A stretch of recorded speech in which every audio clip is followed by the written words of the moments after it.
Yes, welcome guys to another Neeks Sports video. Kyle, I'm gonna just give you a quick, round up a quick, review of the Liga seasons thus far. Just talking about the big three. And I'm gonna start with my team, Barcelona.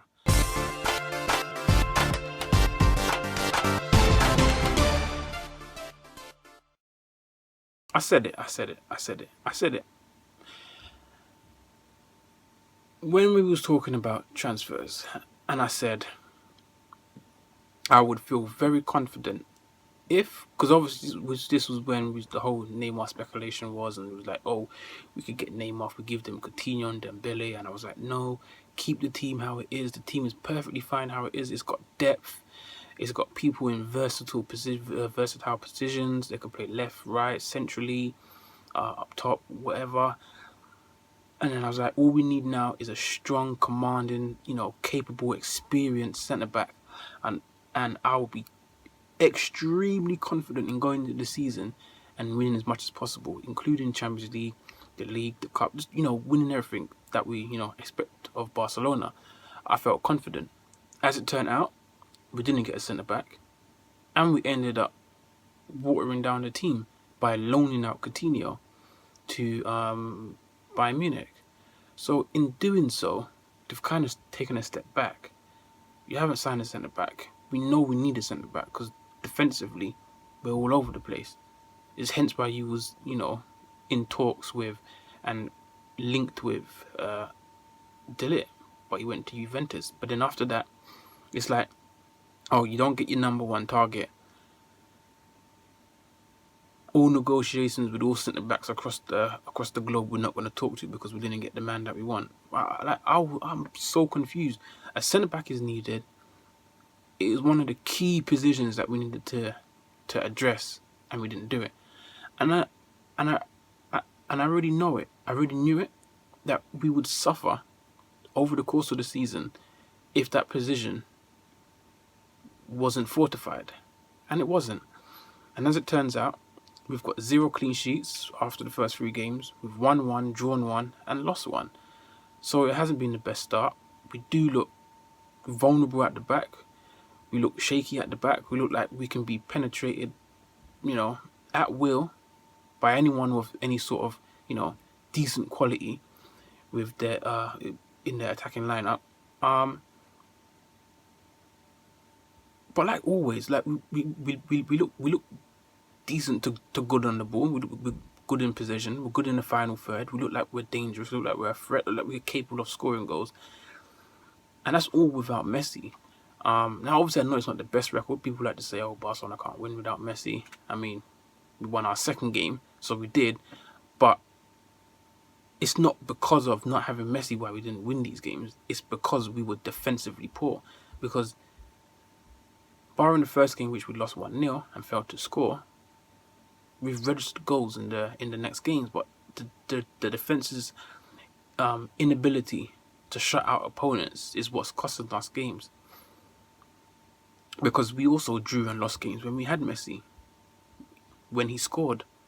But again, because of the defense's inability to shut out the opponents, but the only difference is Messi's just able to step it up that another step and just eke out another goal or another assist just to create another chance and push the team forward a little bit more. But we are capable of winning without him. But I just feel like with a better backline, not even just a backline, but like I said, a centre back, the whole shape changes and we will be much better for it.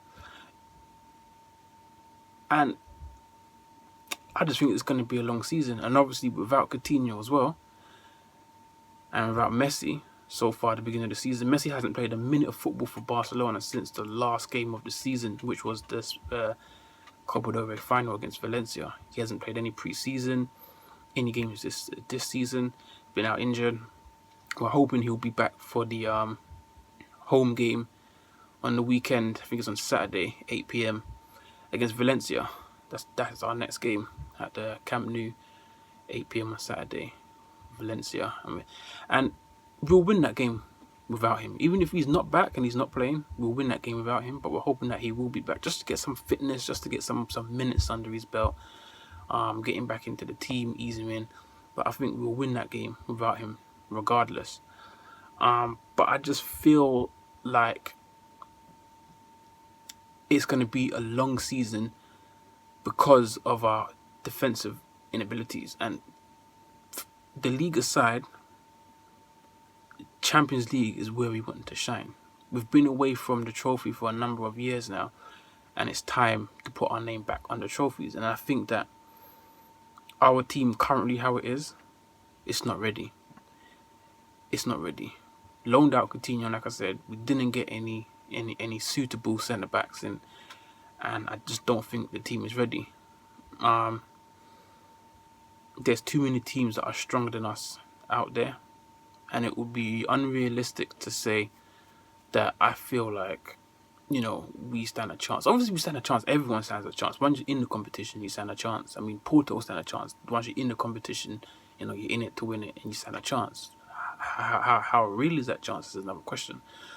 And I just think that we don't have, one of the best chances. There's about, 3 or 4 teams that are out there that are better than us, and it'll be a mountain to climb. If I was to say, oh yeah, we got a chance to win in the Champions League. But in terms of in terms of the league, I think Atletico, this is their year. This is their year to say we can get another league title. We don't win many, we don't win often, but we can get another. They've built up a nice little gap over the two rivals. Like I said, Barcelona, they've got 4 points with a win and a draw, and obviously and a loss. Real Madrid are on 5 with 1 win and 2 draws. And 80 or 100% at the moment, 3 out of 3. So they're on 9, 4 points ahead of Real Madrid and 5 clear of Barcelona. Obviously, that can all change very quickly. It's just the start of the season.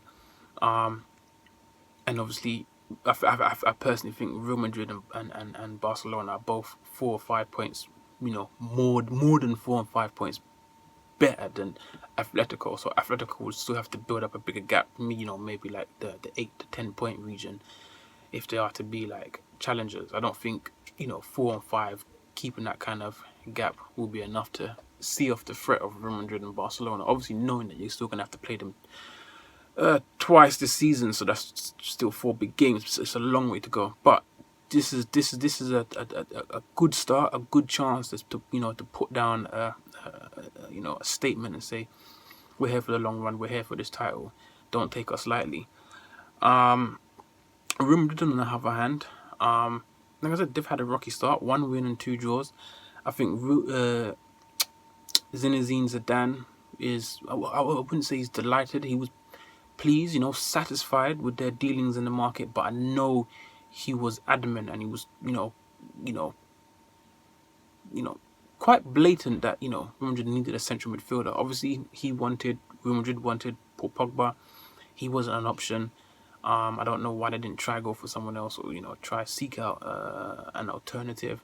Maybe they thought that if we don't get him this season, we'll just nab him next season. It's one of those things where he might be tough to get this season, but next season definitely be our year. So we can hold out 1 more year. We'll get Pogs next season. I don't know, but I think if he gets Pogba, he's absolutely delighted with their dealings. As it was, he didn't. I'd say he's pleased, satisfied with what they've done thus far. But it shows how they've played so far this season. I mean, they used to cause it like 7-1 or 7-2. They lost to Atletico in pre-season. It got absolutely spanked. But their start as well.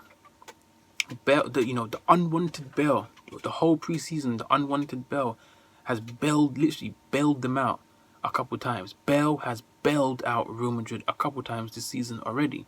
And he was unwanted. And like I said, I felt hard done for the guy. I felt he was treated unfairly. It was harsh. I think he's a quality player. He's a top player. On his day, he's one of the best. So obviously, the only question is about his fitness and how many games can he play for the entire season? Is he going to be, injury-free? Those are the kind of questions you have to ask regarding Bell. But there's no doubt he's a quality player. But Real Madrid on a whole, you can see that they don't have the ability to control the game from midfield. They're weak in the midfield area. It's why Zidane wanted to boast the midfield area, but they didn't. They went all out in attack. Obviously, they signed Mendy at left back, but they spent heavily in the front line, Jovic, Hazard, etc.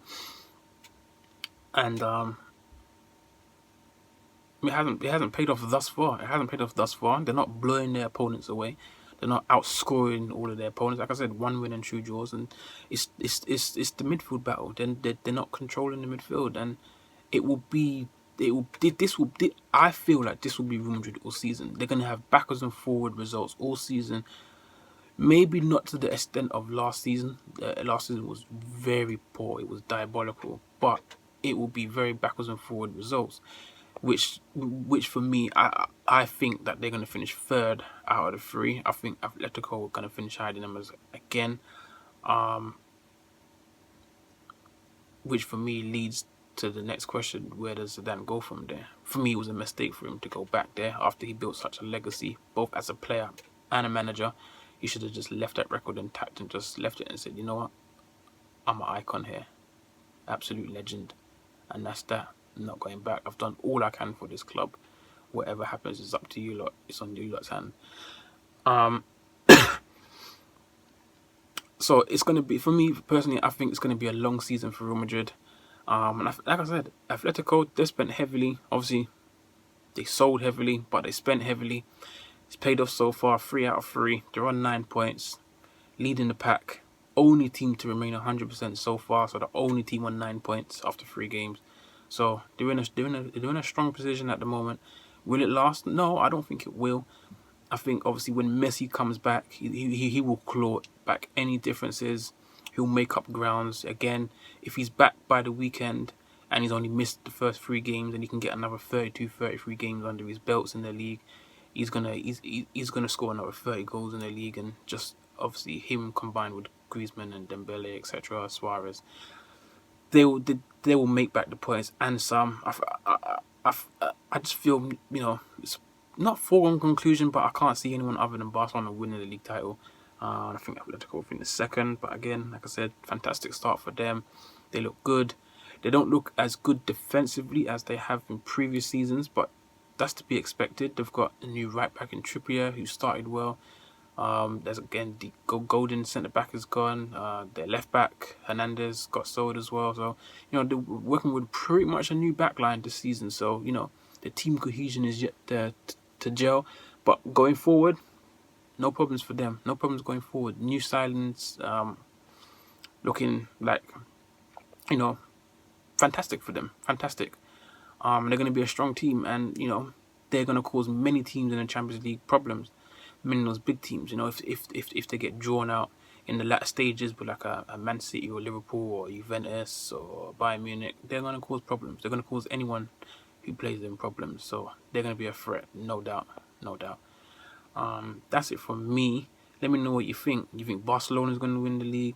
You think Real Madrid is going to finish third out of the 3? You think that they're going to have another rocky season, backwards and forward results? And do you think this is Atletico's best chance at another league title? They don't come by often for them, but is this their best chance? Real Madrid's in a rebuilding phase. Barcelona have started the season without Messi. They look shaky at the back. Could this be Atletico's year? Let me know, and don't forget to hit the subscribe button, the like button, and leave a comment.